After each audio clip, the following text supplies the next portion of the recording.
interrupt this program to bring you a special report.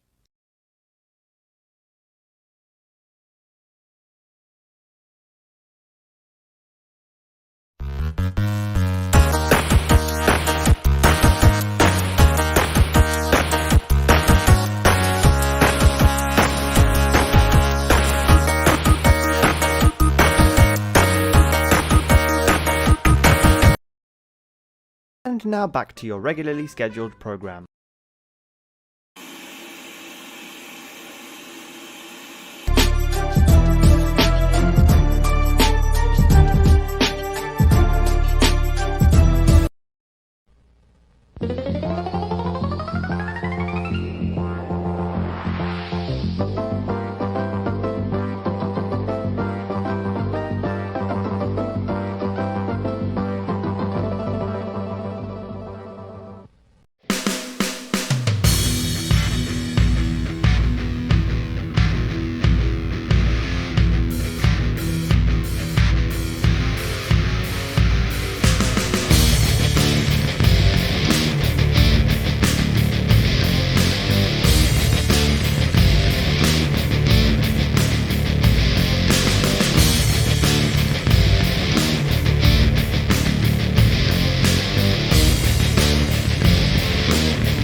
What's going on, everybody? Welcome to another brand new installment of Renegades Reviews, exclusively here as always on the Casa D18 Studios channel.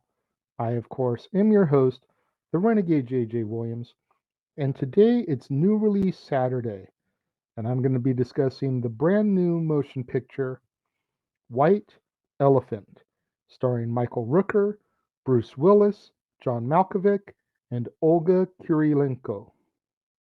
What's going on, everybody? Thank you for joining me here once again for another brand new installment of Renegades Reviews. And as I said during the introduction, today is New Release Saturday. So I'm going to be taking a look at another brand new motion picture. This one is entitled White Elephant. It's an AMC Plus exclusive movie. So if you have the AMC television app on your phone or as part of your package, you can watch this movie. I personally rented it on Vudu. It was only about $3.99. I got it for 48 hours. So there's plenty of ways for you to get a hold of and watch this movie if for whatever reason you don't have the access to the AMC app channel, whatever, as part of your cable or satellite provider. Now, as our movie opens, we meet Gabriel Tancredi, who is walking through the halls of a cemetery. He is paying a visit to his wife on what would have been her birthday.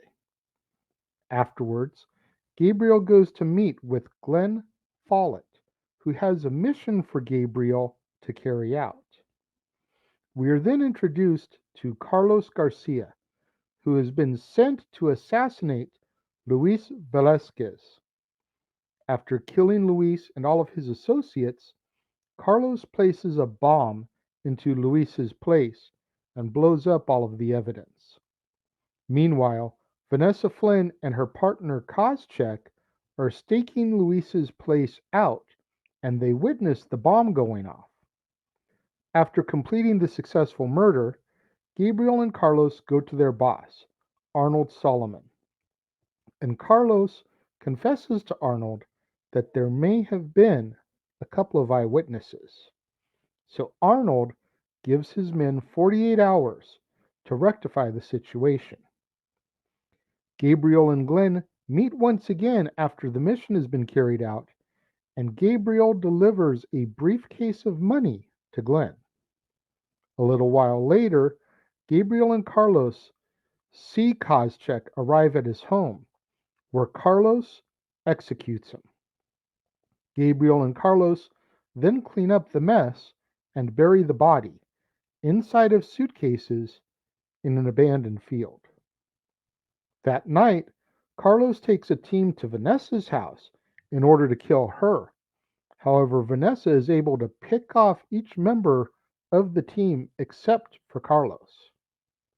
The next morning, Vanessa finds Daly, the partner of one of the assassins, whose loyalties she questions, wondering if he is a dirty cop as well, which he is. Vanessa then goes to Koscheck's house, since nobody has heard from him since the murder of Velasquez. She realizes that Koscheck is dead after using her flashlight on the walls. Gabriel begins to do some research on Vanessa and discovers that she was born 10 years to the day after the birth of her deceased wife. Two men then enter into a restaurant and begin to open fire, shooting Arnold in the arm and killing his wife, Tommy. Now Arnold is out for blood, and he wants to start a war. So Gabriel and Carlos are willing to kill for their boss. So Arnold sends them after Vladdy, despite his boys thinking the attack was in retaliation for the death of Velasquez. So Gabriel and Carlos take care of Vladdy and his men and then burn their hangout to the ground. Gabriel then goes to his wife's resting place once again and grabs the urn filled with her ashes. Carlos takes another team to a motel where they have tracked Vanessa to in an attempt to kill her once again. But she returns fire, taking out a few members of Carlos's team. Gabriel then drives up and tells Vanessa to get into the car, saving her life.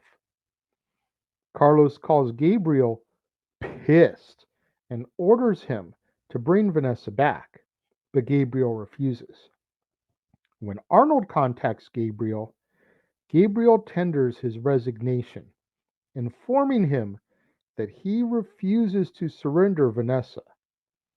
So when Carlos returns to Arnold, Arnold orders him to kill Vanessa and Gabriel.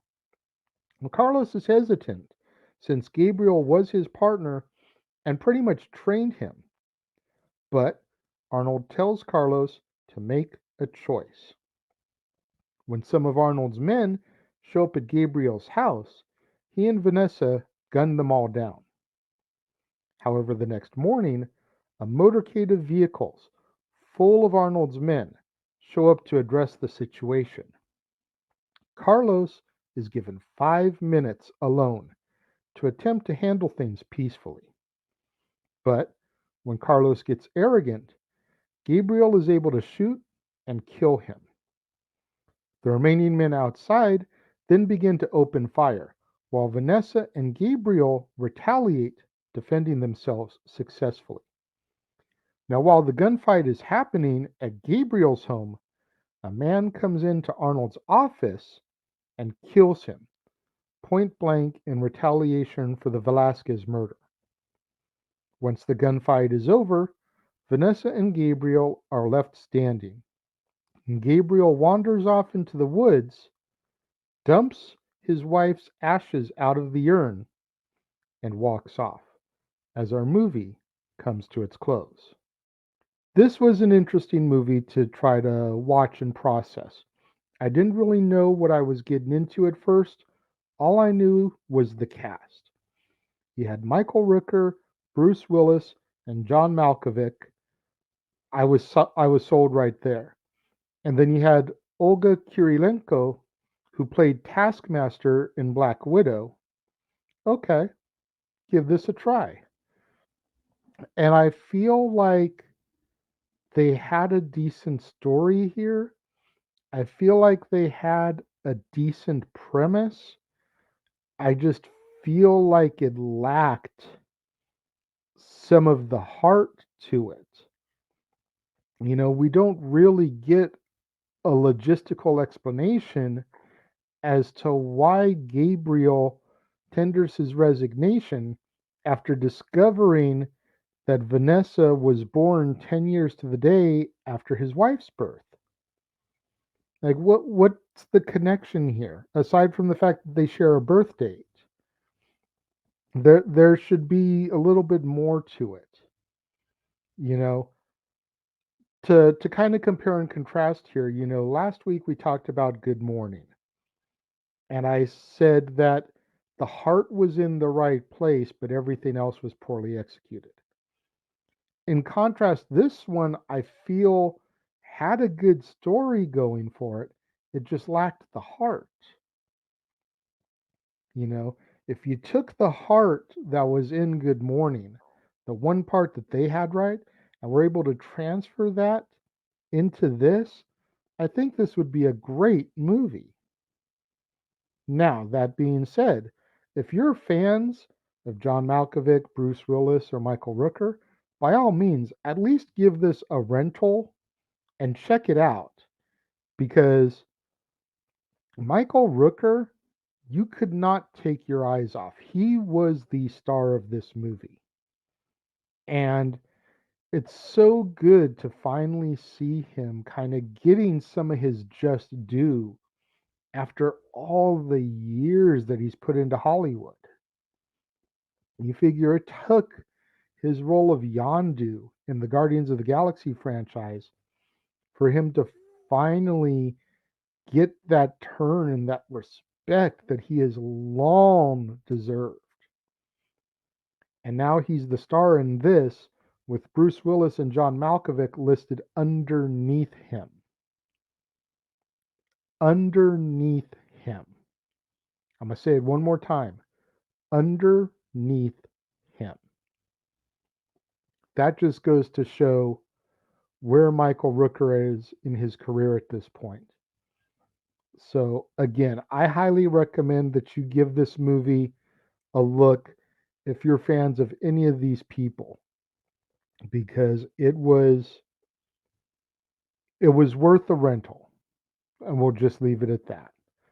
When it comes to my rating of this film, I'm going to give it the same as I did Good Morning. I'm going to give it 2.5 stars out of 5. Because again, I feel like the story was there, it just lacked the heart. If it had the heart, this easily could have been a 4-star movie for me. Easily. Will I watch it again? Maybe. Will I purchase it? Possibly. Now, the company that distributed this film, I see their movies all the time at Dollar Tree. So it's very possible that within 6 months, a year, I'll find this movie at my Dollar Tree for $1.25. Yeah, I'll buy it for that. Am I going to pay $5, $10, $15 at Walmart, Best Buy? No. Probably not. But would I buy it at a thrift store if I found it? Or if it was in like the $5 bin at Walmart? Maybe I'd pay the $5 bin price. But knowing that I see this company's movies at Dollar Tree, I think I'd wait just a little bit and see if it pops up there before I go paying too much for it. Figure I already paid $4 to rent it. Another $1.25 is basically that $5 bargain bin price. You know what I mean? 2.5 out of 5 stars though when it comes to White Elephant. What do you guys think? Have you seen this movie yet? Let me know. If you're watching the premiere, leave your thoughts and comments over here. If you're watching on demand later in the day, leave your thoughts and comments down here. But let's engage in that conversation. Let's have that discussion that I'm always trying to spark and provoke here on the channel. Let me know what you guys think. Make sure you guys tune in tomorrow, right here on the Casa D18 Studios channel, as we will once again step into the war zone and take a look at some of the newest acquisitions to my ever-growing movie library. This time, movies that I've picked up second-hand, thrift stores, pawn shops, etc., yard sales. And then, immediately following that, over on the Jeff Meacham Network, make sure you tune in for the Jeff Meacham Network's coverage of Impact Wrestling Slammiversary, their 20th anniversary pay-per-view.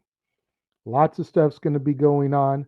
The Simple Man Noah Foster and James Hebert on the commentary, Jeff Meacham, and I'm sure a slew of surprise guests joining in throughout the broadcasts. You're not going to want to miss any of that coverage, either over on the Jeff Meacham Network or right here on the Casa D18 Studios channel. To all my loyal fans and viewers out there, thank you for joining me and tuning in today. Thank you for liking the videos. Make sure you subscribe, ring that notification bell, share these videos with your family, friends, movie lovers, cinephiles, Bruce Willis fans, Michael Rooker fans, John Malkovich fans, anybody you think might be interested in this film. Share the video so we can help boost up my visibility in the YouTube algorithms, get me monetized so I can begin making money on this. Thank you once again for tuning in, and I will see you guys next time.